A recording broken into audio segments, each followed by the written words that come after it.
हम करने जा रहे हैं क्लास 10 का हिस्ट्री का चैप्टर नंबर 1 जिसका नाम है the rise of nationalism in Europe, मतलब यूरोप के अंदर आज़ादी की भावना कैसे है। क्या सारे लोग रात को सोए थे और सुबह उठे तो उनके अंदर आज़ादी की भावना आ गई और लोग आज़ाद हो गए, या कुछ और हुआ था। ठीक है, वो सब हम जानेंगे इस पूरे चैप्टर में। ठीक है, इस चैप्टर की शुरुआत कुछ ऐसे होती है कि एक फ्रेंच के आर्टिस्ट है। ठीक है, एक फ्रेंच के आर्टिस्ट है जिनका नाम है फ्रेडरिक सोरियो, जिनका नाम है फ्रेडरिक सोरियो। ठीक है, वो 4 प्रिंट्स बनाते हैं। 4 प्रिंट्स का मतलब क्या होता है? 4 प्रिंट्स का मतलब वो 4 फिगर बनाते हैं। ठीक है, 4 फिगर बना के वो अपनी भावना उसमें दिखाते हैं, अपना ड्रीम दिखाते हैं कि उनका सपना क्या है, उनकी भावनाएं क्या है, और लोगों को तो पहुंचाते हैं कैसे? उन 4 फिगर की मदद से। वो 4 फिगर बनाते हैं। ठीक है, और उनकी भावना किसकी थी? डेमोक्रेटिक एंड सोशल रिपब्लिक की भावना थी उनकी। किसकी? डेमोक्रेटिक एंड सोशल रिपब्लिक की उनकी भावना थी। और डेमोक्रेटिक एंड सोशल रिपब्लिक का मतलब क्या होता है? डेमोक्रेटिक एंड सोशल रिपब्लिक का मतलब होता है लोगों की सरकार, लोगों की आज़ादी, लोगों के अधिकार। ठीक है, ये सारी चीजें होती हैं। ठीक है, अभी इसी को उन्होंने अपने फिगर के रूप से दिखाया था, जो 4 फिगर बनाए थे। ठीक है, अब उनके जो पहले फिगर में था वो हम देखने जा रहे हैं। ठीक है, अब उनके पहले फिगर में क्या क्या था वो हम देखेंगे। फर्स्ट प्रिंट का मतलब क्या होता है? पहला फिगर। ठीक है, पहले फिगर में उन्होंने यूरोप एंड अमेरिका के लोगों को दिखाया है। किसको दिखाया? यूरोप एंड अमेरिका के लोगों को दिखाया है, जो कि क्या कर रहे हैं? एक लंबी कतार में जा रहे हैं। अब कौन कौन जा रहे हैं उसमें? कौन कौन है?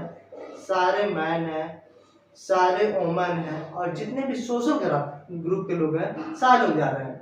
आप पूछेंगे सोशल ग्रुप क्या होता है? तो सोशल ग्रुप में आपको बताना चाहता हूँ क्या होता है। जैसे आपने क्लास 9 का चैप्टर नंबर 1 पढ़ा होगा हिस्ट्री का, जिसका नाम था द फ्रेंच रेवोल्यूशन।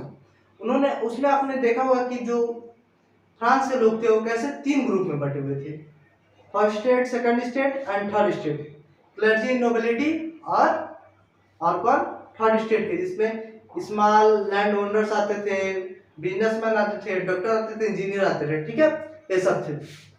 वैसे ही सारे सोशल ग्रुप, मतलब जितने भी सोशल ग्रुप थे वो सारे लोग क्या कर रहे थे? एक लंबी कतार में जा रहे थे। लंबी कतार में जाते, जैसे एक ट्रेन होता है उसका सारा डिब्बा, जैसे ट्रेन जा जाती है वहां सारा डिब्बा जाता है, वैसे ही लोग एक दूसरे के पीछे जा रहे थे एक लंबी कतार पर। कहाँ जा रहे थे? The statue of liberty, statue of liberty के पास जा रहे थे। अब स्टैचू ऑफ लिबर्टी क्या है? ये एक प्रकार की एक स्टैचू है। ठीक है, जिसको फीमेल फिगर के रूप में दिखाया गया है। ठीक है, स्टैचू ऑफ लिबर्टी। अब जो स्टैचू ऑफ लिबर्टी है, इसके एक हाथ में टॉर्च ऑफ इनलाइटमेंट है। इसका मतलब क्या होता है? ज्ञान की मशाल। इसके एक हाथ में ज्ञान की मशाल है और दूसरे हाथ में राइट्स ऑफ मैन, यानी मनुष्य के अधिकार है, जैसा कि आप फिगर में भी देख सकते हैं स्क्रीन पे। ठीक है, एक हाथ में ज्ञान की मशाल है, दूसरे हाथ में मनुष्य के अधिकार है।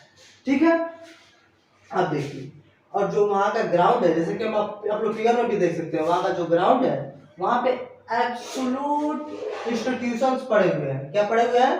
Absolute institutions.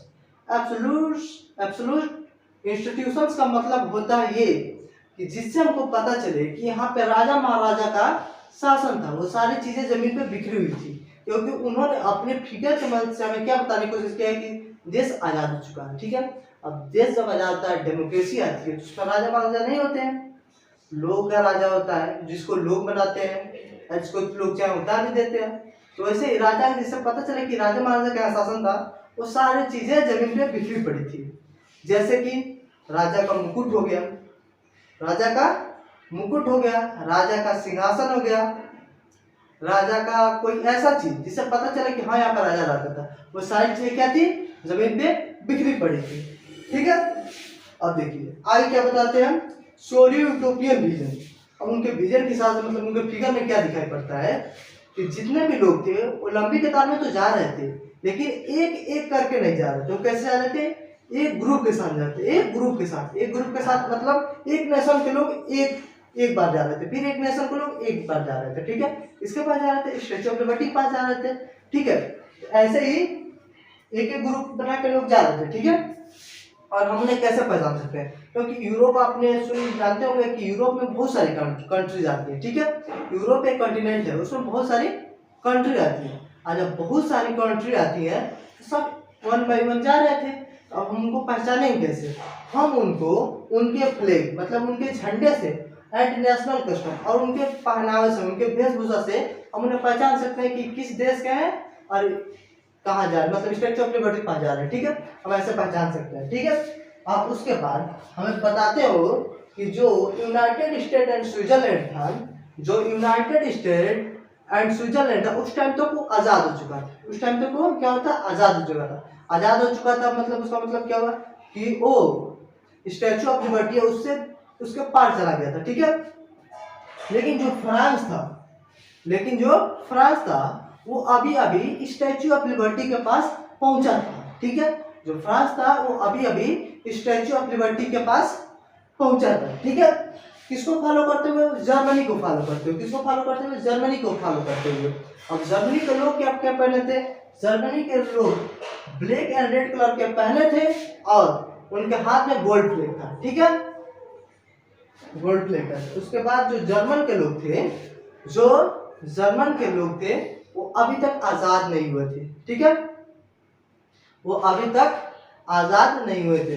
यहाँ पे गोल्ड फ्लैग लिखा है तो इसका मतलब कुछ और ना समझ लीजिएगा। गोल्ड फ्लैग का मतलब होता है उनका झंडा, ठीक है, उनका झंडा। तो मैं सिगरेट वाला गोल्ड फ्लैग नहीं। अब उसके बाद इस फिगर में दिखाया क्या गया, ठीक है। इस फिगर में बेसिकली हमको जो थे प्रेडिक्ट सीरीज उसमें दिखाया क्या गया है, उसमें एक तरह का होप दिखाया गया है, क्योंकि 1848 में भी देश आजाद नहीं हुए थे। उस टाइम पे राजा महाराजाओं का शासन चलता था, ठीक है। तो उन्होंने अपना एक ड्रीम बताया है, ठीक है, कि वर्ल्ड ऐसा होना चाहिए, ठीक है। और जब वो ड्रीम बताया है उसमें दिखाया है कि क्या है, एक तरह की होप है कि कैसे लोग आजाद हो सकते हैं, कैसे लोगों के पास अधिकार है, कैसे क्या है, ठीक है। ये सारी चीजें उन्होंने इस फिगर की मदद से उन्होंने बताने की कोशिश की है। और इस फिगर में आप देख सकते हैं कि ऊपर की तरफ से कुछ लोग आसमान में से देख रहे हैं।